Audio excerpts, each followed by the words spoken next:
Vamos a tratar lo que aconteció el martes 9 de junio. Siento gratuitamente que me han salvado y yo tengo que, desde ese amor gratuito que he sentido, darlo a los demás. En casa, ser los primeros en servir. Encontramos en el Señor de la oración, frecuentar los sacramentos, vivir de la gracia de Dios. Mi apoyo en lo que el Señor me va dando. Eres una persona que le cuesta todavía mucho la relación humana. Cristo se relacionaba bien, pues tú tienes que hacer ese esfuerzo todos los días. Yo, ¿y en qué me he parecido a Cristo? No querer tú controlar, echarse en manos de Dios. La clave de dejarte amar por Dios es ser consciente de tu fragilidad, de donde no llegas, de donde no puedes, de donde tú la lías parda. Todo te lo ofrezco, especialmente lo malo. Como Dios entra cuando tú crees que ni lo mereces, que no puedes. Lo más complicado en la vida es dejarse amar. Ni nosotros mismos queremos nuestra fragilidad. Nosotros mismos a veces no nos queremos y no queremos la fragilidad de los demás. Cuando es la oportunidad que Dios te da de amar como Él ama. Cada mes amar más por Dios, porque te va llenando Dios. Los fracasos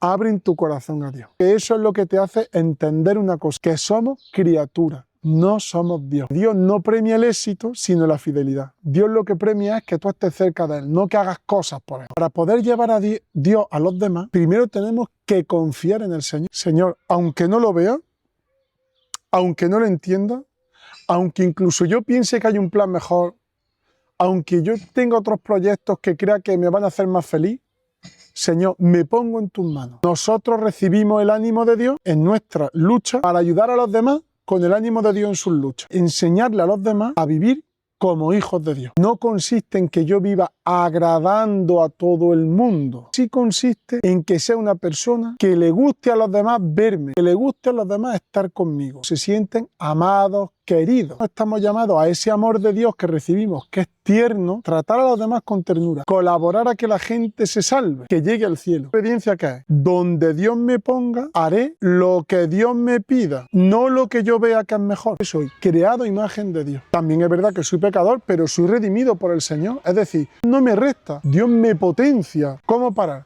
Pues no tener miedo a mirarte a ti mismo, no tener miedo. Con Dios no pasa nada. No pasa nada. Con Dios no tenemos que conquistar su amor y por lo tanto dar la talla, dar una imagen. No, simplemente, Señor, aquí estoy. ¿Qué significa abrazar la cruz?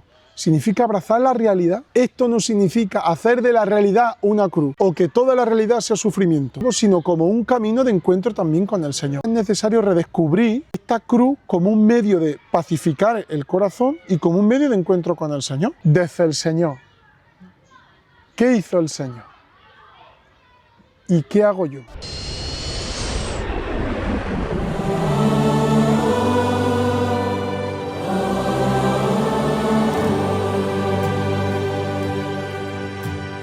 Alzo la mirada, mis ojos en Jesús.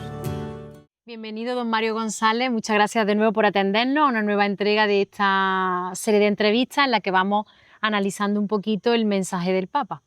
Gracias a vosotros y espero que de verdad os sirva para encontrar un poquito más con Dios. Vamos a entrar en los testimonios. Muy bien. Carmina, una mujer joven, saca a la palestra situaciones extremas en las que desaparecer parece la única salida, así lo llama ella. Y habla de la enfermedad invisible de la depresión. El Papa León XIV pone el foco en que la salud mental se ve cada vez más amenazada en el contexto de sociedades que se consideran avanzadas. Es una señal de que algo profundamente erróneo hay en la idea de crecimiento, en el modelo que tenemos de crecimiento. Se necesita, dice el Papa, un sistema sanitario que incluya entre sus prioridades este malestar invisible y generalizado que afecta también a los jóvenes.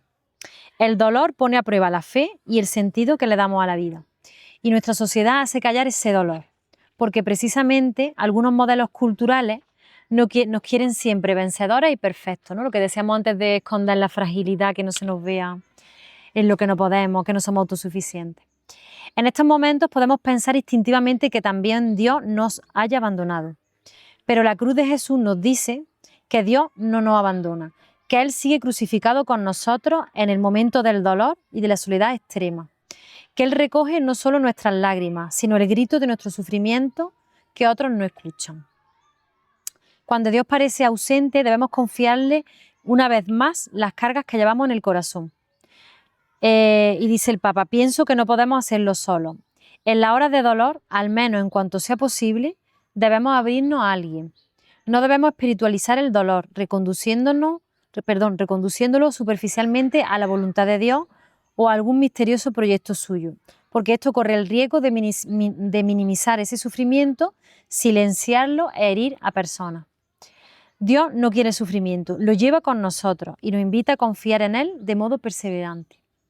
Mucha gente se pregunta a diario, ante las catástrofes naturales, actos terroristas, muertes desgarradoras o el propio dolor personal, si Dios tanto nos ama, ¿por qué Dios permite el sufrimiento y no aparta de nosotros este cáliz? Muy buena pregunta, que sepáis que es quizás de las grandes preguntas.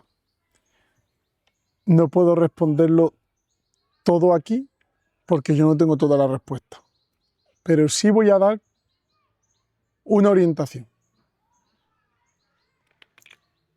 Sé que va a ser insatisfactoria, pero también sé que es lo que por lo menos en mi vida, hablando en mi vida, ¿no? Fiándome de la Iglesia, lo que a mí me ha dado paz. Y lo que mi conciencia me dice y mi inteligencia, que es por donde anda la respuesta. Es el gran misterio de la libertad humana. Tú dirás, ¿cómo? Voy a intentar explicarlo. El Señor nos hizo libres. Ponemos en el relato bíblico de Adán y Eva, el modelo de Adán y de Eva, como una libertad total, pero con un límite. El árbol del bien y del mal, ¿no? El conocimiento. ¿Qué significa eso? Significa que eran criaturas, no eran Dios. No lo podían todo y por eso Dios le pone ese límite. Entonces, en el deseo de Adán y de Eva, en el corazón había un deseo, suscitado evidentemente, ahí aparece la figura del mal, de Satanás, de querer ser como Dios, es decir, no tener límite, pero sin Dios. Le dice la serpiente, Dios sabe que si coméis seréis como Dios. Ser como Dios sin Dios. Dios quiere que seamos como Él, por eso nos da el cielo, ¿no? Pero contando con Él. Dios no es un enemigo. Ya hablamos en otra entrevista de esta visión de Dios como un enemigo que es errónea. Entonces Dios respetó la libertad de Adán y de Eva. Y ellos escogieron crear un mundo en el que la libertad viera a Dios como un enemigo.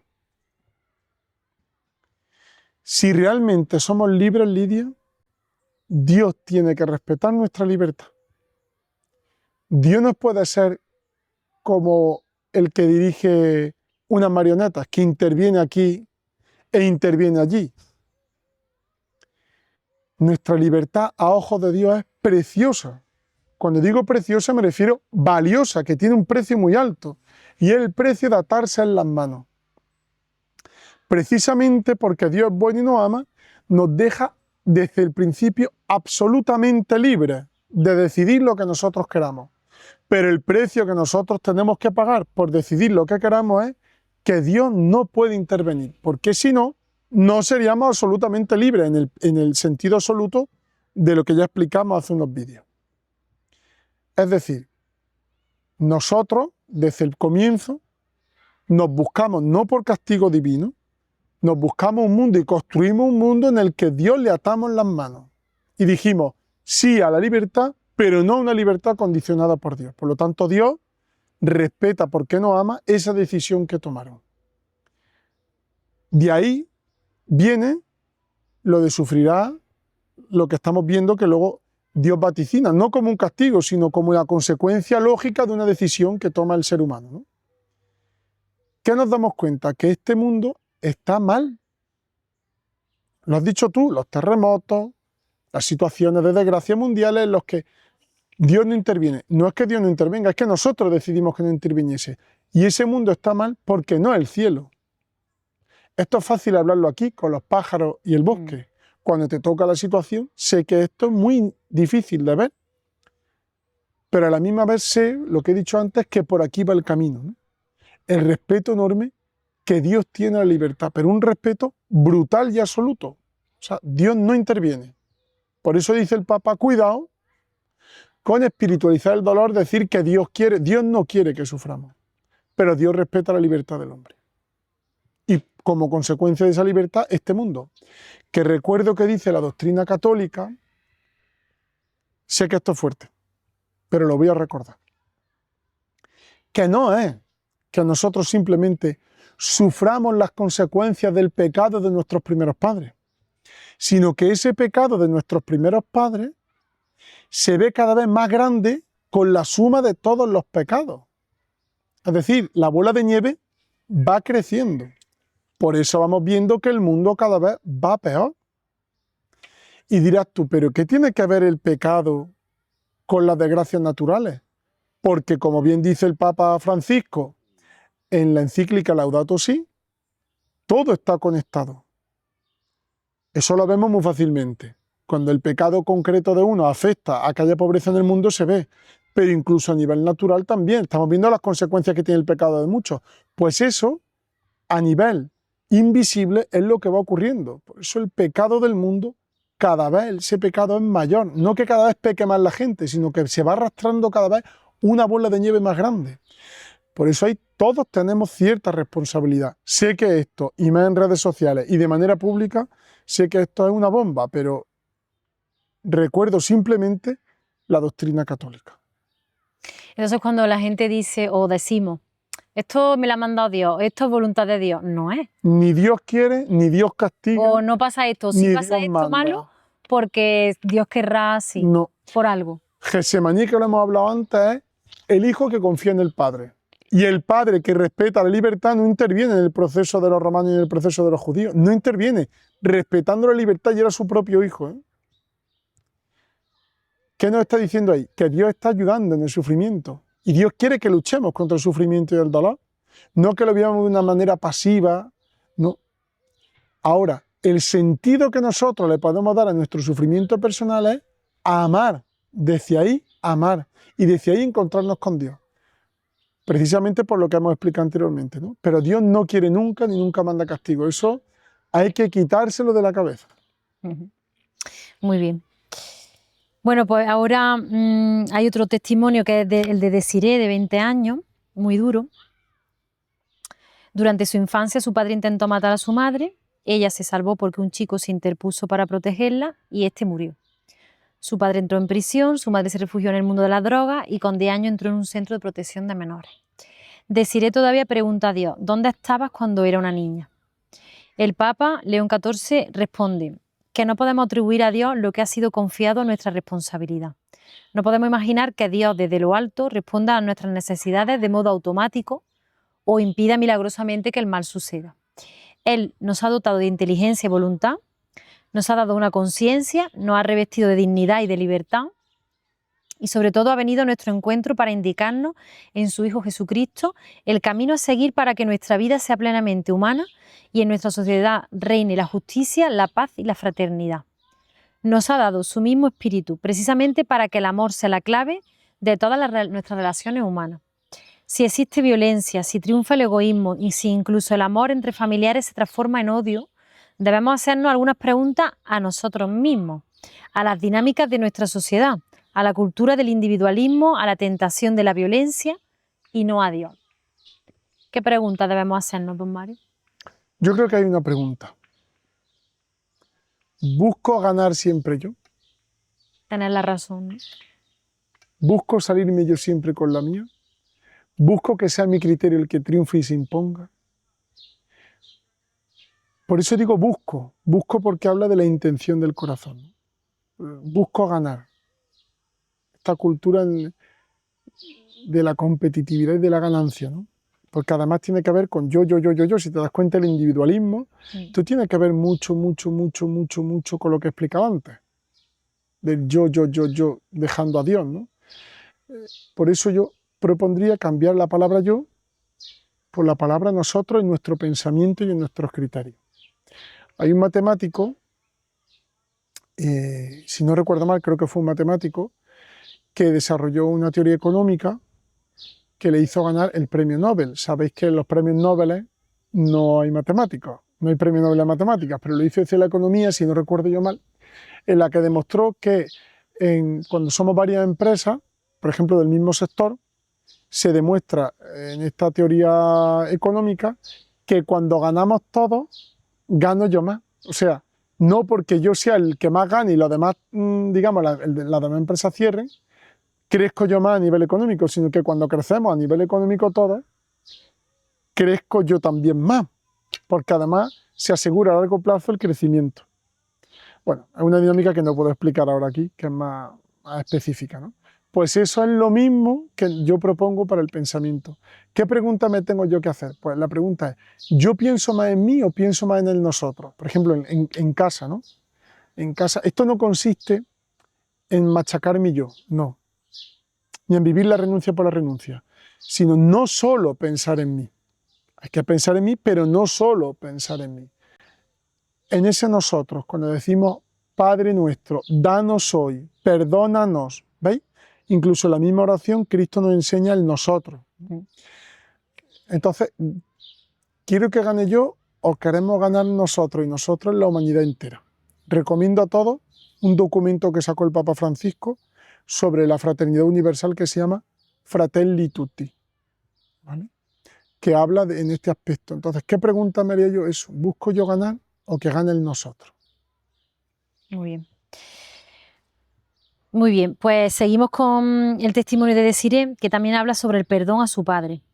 Al respecto, el Santo Padre nos dice que debemos aprender a mirar el perdón, poderosa medicina contra el mal que sana nuestras heridas interiores, como algo que forma parte de un proceso, de un camino. El perdón, sobre todo, debemos invocarlo del Señor, seguir pidiendo tal vez durante toda la vida. Y es un camino largo, es un proceso que requiere mucha paciencia, se puede permanecer en la buena disposición del corazón hacia la persona, rechazar toda forma de odio o de venganza, esforzarse por reparar la relación en la medida de lo posible y quizás rezar por él o por ella. Todo esto nos ayuda a entrar cada vez más en la dinámica del perdón y a reconciliarnos con Dios y con los demás. Somos pecadores perdonados, estamos en paz y somos capaces de perdonar, capaces de ser portadores de la paz. Cuando no perdonamos, ¿qué impacto tiene en nosotros mismos y qué nos puede ayudar a perdonar? Sabéis que este es uno de los grandes temas que hemos trabajado en la parroquia, que es un tema que vamos a seguir trabajando, porque me parece que es uno de las grandes causas de sufrimiento. Primero porque no nos perdonamos a nosotros mismos, y eso conlleva que seamos muy duros con nuestra historia personal, cuando Dios sí que nos perdona, ¿no? Cuando nosotros decidimos no perdonar, hay que tener algo claro. El perdón es una decisión, no un sentimiento. Los sentimientos van y vienen, tienen su razón de ser, pero no podemos endiosarlos. A veces uno puede perdonar aún en contra de lo que uno esté sintiendo. No perdonar es tomar una decisión que a lo mejor la estás basando en un sentimiento. La pregunta que hago siempre yo es, siempre, en cualquier decisión, ¿y a dónde me conduce esa situación? Pues mira, lo primero, cuando no perdonas, sigues viviendo en el pasado. Vivir en el pasado nunca hace bien, porque te resta energía para proyectarte al futuro. Hay situaciones durísimas que pueden justificar que una persona no desee perdonar. Pero claro, ¿qué es perdonar? Perdonar es la decisión de liberar al otro de una deuda que tiene contigo. ¿Eso significa restaurar la relación? En muchos casos no es posible y a veces no aconsejable. Porque somos humanos, no somos ángeles. Y tú no sabes hasta qué punto la otra persona ha podido cambiar. Hay veces que si sigue con la misma dinámica, es que hay que aconsejar, no tengas relación con la persona. Estoy poniéndome casos muy extremos, porque te va a seguir haciendo daño.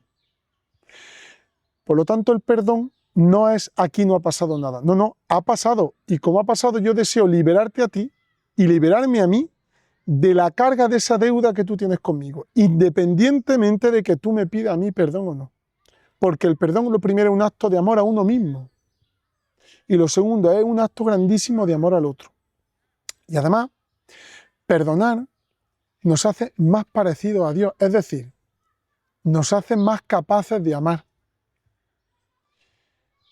No perdonar genera en nosotros dinámicas de venganza. ¿Que hay que estar prevenido? Claro que sí. ¿Que hay que aprender? Claro que sí. Pero es que a veces, que por ejemplo uno no perdona su propio cuerpo, porque tu cuerpo a veces por la enfermedad no responde como tú quieres. A veces tú no te perdonas a ti mismo decisiones que has tenido. Pues esa dinámica de venganza que uno lo ve claro con los demás cuando no perdona, cuando tú no te perdonas a ti mismo, te estás continuamente vengando de ti mismo, tratándote mal. De ahí que sea tan importante ver el perdón de Dios. Si Dios me perdona, ¿cómo no voy a ser yo capaz de perdonar al otro? Y otra cosa, perdonar no es olvidar. Eso te iba a preguntar. ¿Tú puedes mandar en tu memoria? No. ¿Tú puedes mandar en tus sentimientos? No. ¿En qué puedes mandar tú? En tu voluntad. Pues si tú no puedes mandar en tus sentimientos y no puedes mandar en tu memoria, no pretendas ser ahí Dios, decir yo voy a olvidar. Pero ¿cómo vas a olvidar si no está en tu mano? Claro. Estará en tu mano reeducar la memoria y reeducar el corazón. Pero eso no significa que haya dinámicas que a veces, o momentos, que haga que te venga el recuerdo. ¿Qué es el perdón? Hacer de ese recuerdo algo menos doloroso. Por eso, ¿perdonar es olvidar? No. Perdonar es hacer que no tenga la última palabra el recuerdo en tu vida. Y hacer que duela cada vez menos. Por eso el perdón es un don. Es un don que tú concedes al otro. Y como don, tienes que saber que algo que tú das y que tú pierdes. Por eso es un acto de generosidad tan grande. Porque habiendo una deuda, tú lo das. Pero estamos llamados a perdonar como Dios, aunque no seamos Dios. Por eso es un don que hay que suplicar del cielo. Señor, enséñame a perdonar como tú perdonas. ¿Y cómo perdona Dios? Esto es lo fuerte. Dios sí perdona y olvida. Porque el perdón de Dios destruye el acto. Nosotros cuando perdonamos no podemos destruir el acto del pasado. Dios, que es poderoso, sí. Por lo tanto, cuando Dios te perdona, olvida porque destruye el acto. Cuando tú subas al cielo y le hables de tus pecados que han sido perdonados por Dios, Dios te dirá, hijo, no existen, no me acuerdo, pero no será el tonto, es que no existen. Nosotros no somos así, por eso hay que pedirle al Señor, Señor, concédeme tu misma capacidad de perdonar hasta el punto de que es que olvide totalmente, pero que se me olvide de verdad. Yo soy testigo en personas que son capaces de hacer esto. Por lo tanto, sana la memoria. El perdón vivido de manera cristiana sana la memoria. Y lo último que quiero decir, el perdón deja paz de corazón. Porque toda deuda contraída con quien sea, seas tú la víctima o seas tú el verdugo, sea una deuda económica, sea una deuda en este aspecto del perdón. Toda deuda hace que en el corazón haya asuntos pendientes y todo asunto pendiente no deja paz de corazón. ¿Esto significa que el perdón es algo automático? No. El perdón lidia un camino. Como a veces puedo hablar mucho de esto, pero el perdón no se conquista hoy y ya se conquista para siempre, sino es una decisión continua y constante mantenida en el tiempo de liberarte de la deuda. Sí, porque a veces te viene otra vez como, y otra vez, y yo porque quedé tan por debajo, ¿no? O perjudicado, o lo que sea, ¿no? Como te vuelve a saltar como esa, cuando ya parece que estás más tranquilo, de repente otra vez te vienen esas ideas, ¿no? Entonces tienes que volver a elegirlo. El perdón es una forma de caridad. ¿Qué dijimos que era la caridad? El amor sostenido en el tiempo. No era algo puntual. Luego, si el perdón es una forma de caridad, tenemos que estar continuamente haciendo el ejercicio interior del perdón al otro. Aquí la gente tiene como muy idealizado el perdón. No hay que idealizarlo tanto, hay que saber que somos humanos, que es un trabajo continuo que tengo que hacer, que es un don que doy al otro y que la caridad de Cristo, o sea, el amor de Cristo en mí, hará que sea cada vez más fácil. Claro. Sí que voy a decir una cosa ya, este asunto hay que tratarlo con profesionales, porque a veces el daño generado es tan grande que hay que saber muy bien cómo gestionar el perdón. Y acabo con una gran frase. Dice Cristo en el Evangelio, rezad por los que os persiguen. El acto del perdón empieza con la oración, porque hay veces que lo único que puedo hacer con el otro es rezar por él, porque ni siquiera hay veces que sea recomendable tener una conversación. Eso te iba a decir, como hay gente que espera que vengan a pedirle el perdón para poder darlo, y no es necesario ni siquiera... No, es que a veces... Que lo mejor no sabe ni que la has perdonado ni... Claro, es que a veces no es recomendable que haya conversación con el otro. Pues se reactiva todo, ¿no? E incluso se puede volver a un segundo ataque. Efectivamente, entonces el perdón no hay que esperar que el otro venga. El perdón es que es una decisión, además una decisión de tu libertad, porque si estás esperando que el otro venga no eres libre para tomarla. Claro, depende del otro. Yo la hago, ya está. Haga el otro lo que quiera. Exacto, es independiente. Y otra cosa, como está la memoria, hay muchos tipos de memoria, ¿no? Una cosa es la memoria efectiva. Es normal que tú veas al otro, lo hayas perdonado y sientas mal. No le des tanto valor a ese sentimiento. Claro, ya lo tienes asociado, porque aquello que viviste fue muy intenso emocionalmente, entonces es normal que se te venga, se te despierte. Y no pasa nada porque te sientes mal cuando lo veas o cuando lo recuerdes. Eso que no te haga dudar de tu perdón. Vale. Yo pongo así como no sé, como un examencillo de andar por casa para saber si estás dispuesto a perdonar o no, y son dos. Uno es si le deseas mal al otro o no, o le deseas bien. Cuando le deseas que viva lo mismo que yo he vivido, ahí falta todavía algo de perdón. Desearle bien, que le vaya bien, Señor, las cosas. Que caiga en la cuenta, que cambie del mal que ha hecho, hay veces que se hacen daños tremendos, ¿no? Que caiga en la cuenta, ¿no?, del mal que ha hecho, que cambie de vida, pero que le deseo bien. No deseo esa venganza, ¿no? Y luego, por otro lado, aparte de desearle bien, si tú estarías dispuesto, si en algún momento esa persona puntualmente te pidiese perdón, aunque no fuese a retomar la relación, pero simplemente como un acto de generosidad hacia el otro, decir, te perdono, ¿lo haría? ¿Sí o no? O sea, si te pide perdón, si tú le darías el perdón. Aunque sea la última vez que lo tuvieras que ver, decir simplemente sí y irte, porque hay veces que no es más. Si tú estarías dispuesto a eso, son como exámenes que nos podemos hacer. Tengo mucho más que decir, pero es que si no va a ser esto tremendo. Pero en esto tengo mucho más que decir. Bueno, pues tenemos que hacer un especial. Del perdón. Muy bien. Pues pasamos ahora a la homilía en el Estadio Olímpico de Barcelona.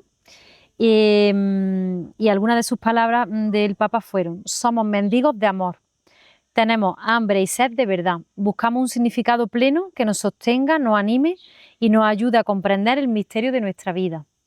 Nos falta la verdad completa, no conocemos en profundidad el misterio de nosotros mismos y el verdadero rostro de los demás. No siempre logramos comprender la verdad escondida de la realidad que nos rodea y de los acontecimientos que se presentan ante nuestros ojos. Buscamos una luz que ilumine el camino. ¿Qué hacer, sentir o pensar cuando no entendemos nada? Cuando queremos seguir un camino, nos esforzamos al máximo y fracasamos. ¿Cómo saber cuándo abandonar o cuándo continuar con más fe, esfuerzo y sacrificio? Vale. La base está en lo que ha dicho el Papa. No nos conocemos nosotros mismos. A los chavales le pongo este ejemplo aquí, que somos cofrades, ¿no?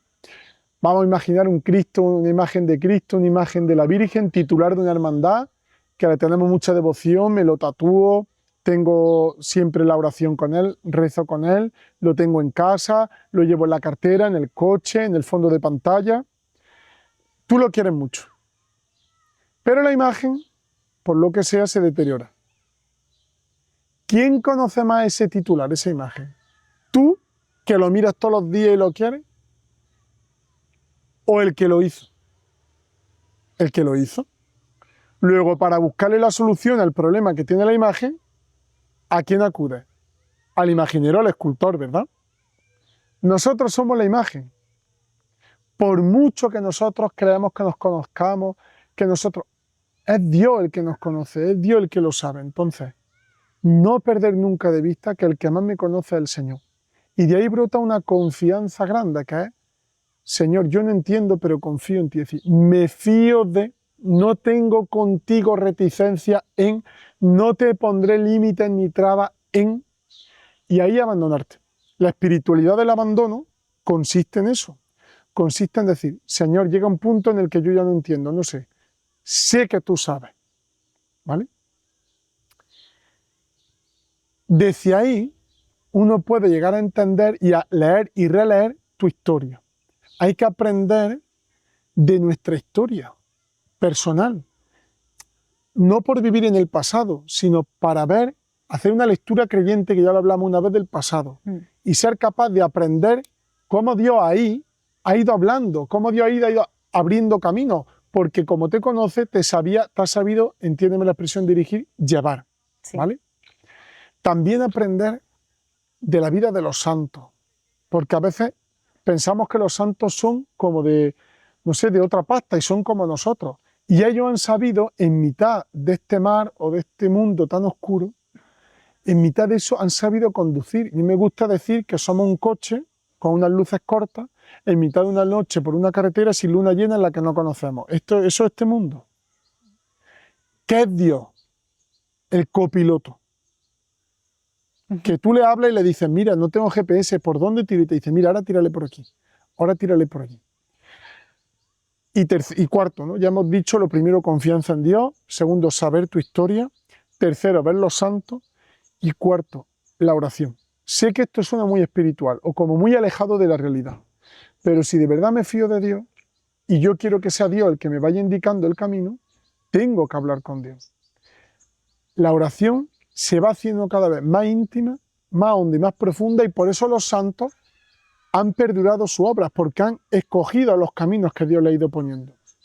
Por lo tanto, la oración me va a ir indicando muy bien por dónde ir y por dónde no ir, porque en la oración Dios te va a decir, esto lo quiero, esto no lo quiero, te deja intranquilidad de conciencia, te deja consuelo espiritual, te deja desasosiego, ¿ves? En el trato con Dios, cuando le vas exponiendo tu vida, en esa oración, en ese trato con Dios, tú vas viendo lo que Dios va queriendo o no, vas adquiriendo el gusto de Dios, la orientación de Dios en tu vida, y se va viendo claramente. Por eso tratar, como decía el Papa hace 2 preguntas, que Dios me va a dar una respuesta inmediata aquí y ahora, no. Dios, por lo que respeta la libertad, Dios te va a ir como abriendo caminillo, ¿no? Pero de una manera espiritual. Claro que tenemos que cultivar esa sensibilidad para notar si es por aquí o es por allí, porque claro, si vamos que no paramos, que evidentemente no nos va a llegar, a veces sí nos llegan señales muy claras, pero claro, tenemos que cuanto más recemos y más nos comuniquemos con el Señor, más en sintonía estamos con su mismo idioma y lo vamos a captar mejor, ¿no? Efectivamente, me pasó una vez un caso concreto, lo puedo contar en un sitio, un hijo y un padre. El padre estaba muy mayor y el padre tenía una caja de ahorro guardada en un sitio de la casa. Y sabía que su hijo tenía necesidad de dinero. Entonces, él pensó que le iba a dar parte de la caja que no sabía el hijo dónde estaba. Esto es real, ¿eh? Total, que se entera de que el hijo está mal y le dice, mira, que vamos a hablar. Entonces va y el hijo va con él y empieza a decirle, le vomita de pie en la casa, lo mal que está el dinero, que no podía pararse, que no sé qué. Entonces le dice el padre, mira, tengo la solución, siéntate un momento que te voy a explicar. El padre quería explicarle de dónde venía ese dinero, era de una herencia que había tenido de un tío, el padre, ¿no? El padre quería explicárselo bien, porque el padre tenía como una dificultad de que el hijo entendiese que la solución que le iba a dar era puntual. Bueno, que el padre tenía una dificultad que quería que el hijo se parase. Y le dijo el hijo, papá, que no tengo tiempo, que yo simplemente te iba a decir que en el banco, como no tienes dinero, que yo sé que no puedo acudir a ti, que voy a pedir un préstamo, le dijo el padre, en una conversación rápida. Pero espérate un momentillo, que yo te puedo ayudar. Que no, que tú no me vas a dar solución, que yo no voy a consentir que tú pidas un préstamo en mi nombre. Tal. Se va. Era una situación desesperada. Pues el padre vino a mí diciéndome, no me ha dado oportunidad de que le explique nada. El padre era muy mayor, no sabía utilizar el teléfono móvil, y me dijo, ¿le importaría usted llamar a mi hijo, decirle que venga un momento aquí, y cuando esté aquí le dice usted que se pare, que hable conmigo? Mire, aquello me hizo a mí entender lo que acabas de decir tú, que a veces los ritmos que llevamos son tan grandes que Dios tiene si no la solución, la orientación, pero como no nos paramos, le vomitamos las cosas, queremos la solución aquí y ahora ya, y si no, y Dios funciona como este padre. Exacto. A mí me sirvió un montón. Muy bien. Pues el Papa también nos habla del camino de la fe. A veces experimentamos la noche de la fe, la fatiga de creer, el cansancio del espíritu, el sentido de la desproporción ante la llamada del Evangelio, la amargura de nuestros fracasos y el miedo a no ser capaces. Nicodemo nos enseña que estas noches que acompañan nuestra vida, el camino de la fe y la historia en la que vivimos, son un lugar de bendición, un espacio para renacer. Estas noches nos devuelven a lo esencial, nos quitan las máscaras humanas y religiosas que usamos de día, nos dejan al descubierto, en nuestras luces y en nuestras sombras, devolviéndolo a la humildad.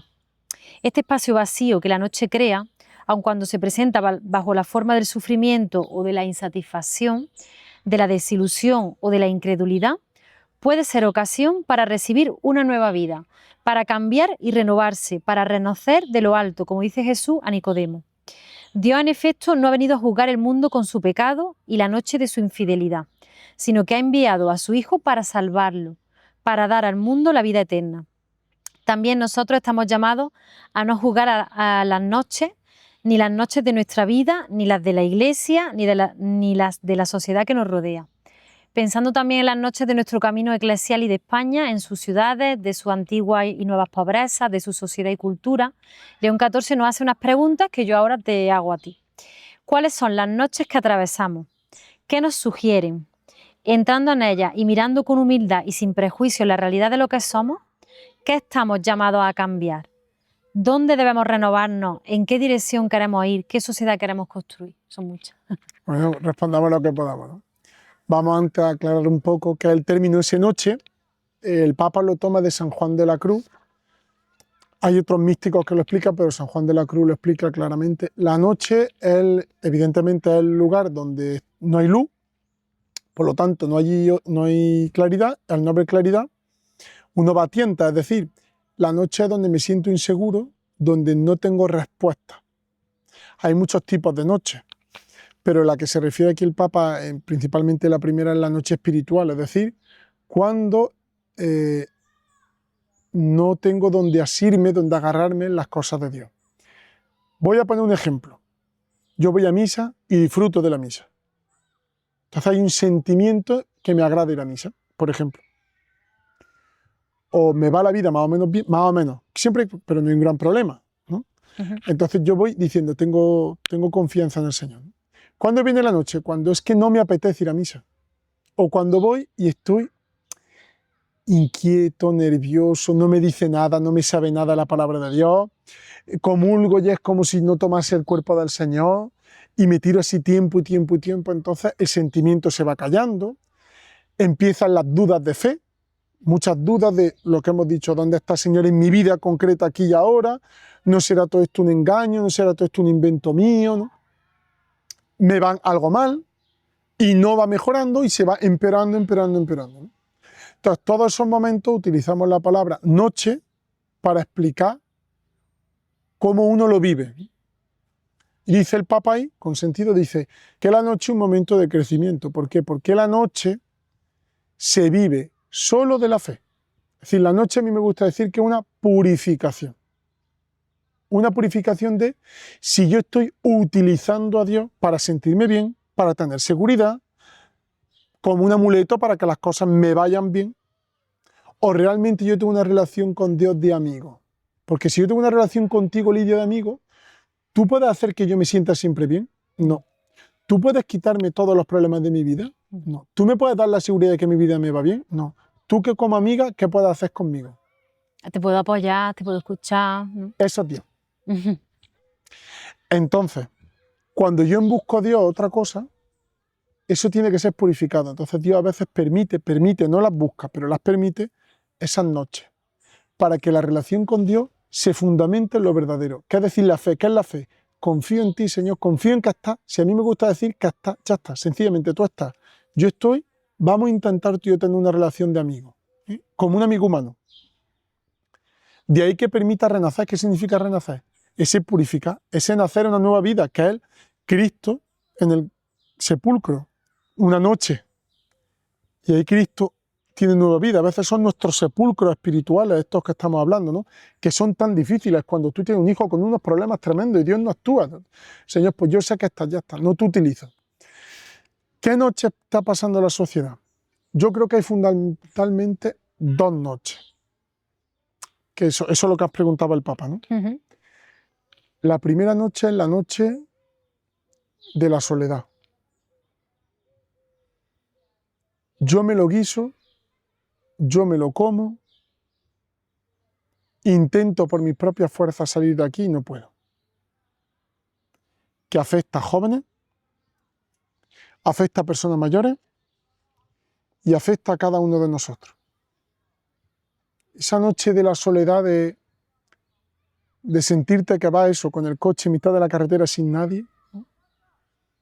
Cuando a veces han fracasado proyectos matrimoniales, proyectos laborales, cuando a nivel de relación no quiere nadie contigo porque a lo mejor no cumples la estética o no. Cuando esa soledad también tiene que ver con el trabajo, cuando te descartan porque hay gente más joven que cobra menos, ¿no? Entonces, toda esa soledad, yo le llamo soledad a todo eso, es una noche. Es una noche honda en la que tu vida deja de tener sentido. Esa es una de las noches. La otra noche, que creo que es una noche más honda, ¿no? Que es una noche más desesperante, es el más allá. Se vive sin perspectiva de cielo, sin perspectiva de que hay una vida más allá. Entonces aparece la muerte como el final único. Eso lleva aquí a dos actitudes, que es vívelo todo ahora, de ahí el enorme consumo que hay. Voy a poner la palabra experiencia. Se consumen hoy muchas experiencias, sean del tipo que sea. ¿Por qué? Porque tengo que aprovechar el tiempo, ¿no? Y como luego no hay nada más, la otra tendencia es la inmensa cantidad de problemas que hay, de asunción de la muerte de los demás, de mi propia muerte, incluso de problemas mentales, no todos ni mucho menos, ¿no? Está la raíz de algunos problemas mentales, ¿no?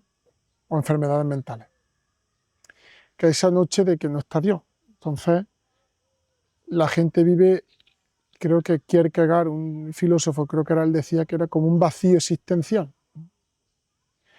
Esas dos noches, que la noche de la soledad, que si te das cuenta es yo sin apoyo humano, y la noche que es honda, ¿no? Del más allá, que es yo sin apoyo divino, hacen que el hombre esté en este mundo como en medio de un mar o en medio de esa carretera, ¿no? El cómo salir de ahí hace falta vínculos humanos y vínculos divinos. Claro, el problema es la autenticidad de los vínculos que se está generando. Hace poco, un amigo traiciona a otro amigo con la novia, amigo de toda la vida, con su novia de muchísimos años. Claro, esa persona tiene una herida ya con los vínculos. Ahora se va él a fiar de la pareja con la que está, de los amigos. ¿Veis cómo a nivel humano no hay vínculo? ¿Cuál es la tarea de la Iglesia? Iluminar esas noches. Por eso los cristianos tenemos que ser muy humanos, para que los vínculos que nosotros generamos a nuestro alrededor sean reales y permitan a la gente agarrarse a nivel humano y luego a nivel divino en estas situaciones. Yo no sé si te he respondido o no te he respondido, pero Sí, sí, sí. creo que van por ahí. Vale. Y bueno, terminamos con esta pregunta. El Santo Padre nos pide que caminemos juntos en la fe, que armoniza la diversidad de nuestras ideas y sensibilidades, para buscar la verdad que nos guía hacia el bien común, para que este país sea un espacio acogedor para todos, donde cada uno es respetado en su dignidad de persona y amado por lo que es. Porque Dios quiere que nada se pierda y ya desde ahora desea darnos la vida eterna, para conducirnos a la felicidad que no tiene fin. ¿Cómo sabemos que nos estamos acercando al bien común? ¿Y qué quiere decir Dios cuando dice que quiere que nada se pierda? Dios lo que dice es que quiere que todo el mundo estemos en el cielo. La parábola del buen pastor, cuando le explica que Jesús le dice, mi padre es el buen pastor, ¿no? Que busca la oveja perdida, lo llega a decir, yo soy el buen pastor, ¿no? Que deja las 99 en su búsqueda, la extrae al rebaño, ¿no? Y dice ahí Jesús, dice, este es el deseo de mi padre, que no se pierda nada de lo que me dio, ¿no? Que no se pierda ni uno de estos pequeños. Él quiere que todos vayan al cielo. Por eso el amor de Dios es universal y es un amor concreto. No en general salva una masa humana, sino te salva a ti, va a la oveja perdida, ¿no? Cómo Dios se la ingenia para que haya iglesia en el mundo entero, sacerdotes en el mundo entero que puedan perdonar los pecados, que puedan conducir el alma al Señor, ¿no? Entonces, en ese aspecto queda mucho por trabajar, porque queda, fíjate, toda la humanidad entera, ¿no? Claro, no podemos espiritualizarlo todo. Eso significa también que Dios no quiere que nadie sufra en este mundo. Entonces, ahí la iglesia tiene que ser ese fermento, esa masa, el fermento en la masa, perdón, que promueve la justicia, que promueve la caridad. Entonces, en ese aspecto quiere que la iglesia sea universal, católica, ¿ves? Como es su amor, que vaya y denuncie y trabaje y promueva, ya lo hablamos en otra entrevista, que promueva esa justicia y esa paz. Entonces, ¿cómo hacerlo? No excluyendo a nadie de la acción salvífica de Dios. No excluyendo a nadie. El Papa decía todos, todos, todos. Claro, la iglesia no es general, no estoy hablando de la jerarquía, la iglesia es cada bautizado. Entonces, una pregunta que nos podemos hacer es, oye, ¿y yo? ¿Yo tengo este deseo de que todos vayan al cielo? Yo eso digo, por ejemplo, a los catequistas. A mí me duele que haya niños que no conozcan a Dios. O a mí como sacerdote, ¿no? A mí me duele que haya gente que por dejadez mía, no libremente, sino por dejadez mía, estén necesitando de Dios y yo no se lo estoy transmitiendo o se lo estoy transmitiendo mal. Entonces, en ese aspecto, sí podemos como, entiéndeme la expresión, ¿no? Tener entrañas de madre.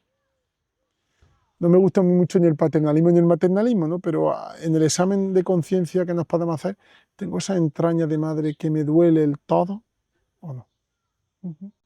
Muy bien. Pues muchísimas gracias como siempre, te agradecemos de corazón estos encuentros tan enriquecedores, esperemos que sirvan y gracias por hacernos entender los tesoros que encierra el mensaje del Papa, que nos lo hace, como nos los traduce a entenderlo en nuestra vida cotidiana, así que muchísimas gracias. Os emplazo a los siguientes, quedan todavía varias entrevistas y yo lo que espero es que la acojáis con fe, que acojáis el mensaje que tiene la Iglesia, que tiene el Papa León, después de profundizar en lo que Dios va diciéndonos al corazón, que lo acojáis en vuestra vida y os pueda iluminar, que eso os pueda acercar al Señor y pueda que tendamos puentes hacia los demás. Que Dios bendiga.